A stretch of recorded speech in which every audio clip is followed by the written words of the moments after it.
Those images of Boris Johnson at a Leaving Do event breaching lockdown restrictions released by ITV last night might be awkward for Johnson, but just as damned by all of this is the Met Police. They investigated this event on the 13th of November 2020. People in attendance were fined. Therefore, it clearly was designated a breach of the rules at that time, which instructed no more than 2 people from different households to mix indoors. Downing Street as a workplace would have been as subject to these rules as anywhere else, but of course, there are no signs of any work being done, just drinking, nibbles, and celebration. It was a leaving do. We've all been to them. You'd have to bring work with you.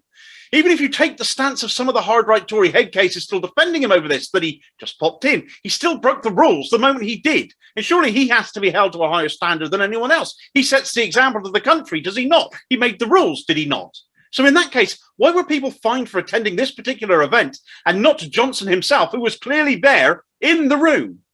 If the Gray report is set to be truly damning for Johnson, could be the smoking gun to finally see him off, then the Met Police should be in just as much trouble. They had to be sued to investigate to begin with. They handed out 126 fines to Downing Street alone, making it the biggest rule-breaking address in the country, when it should have been setting the example. Yet the man at the top received just 1 fine. It has been reported that Johnson was assured he would only get 1 fine, a 50 quid fine at that. Yet if such an assurance was made to him, why was that? Why was there one rule for him and another for the rest of us? Why, when we knew he was implicated in 6 of the 12 events the Met were investigating, did they choose to only investigate him over 2 of them? This event here on the 30th of November 2020 was not one of them. He was effectively airbrushed from the scene by the police.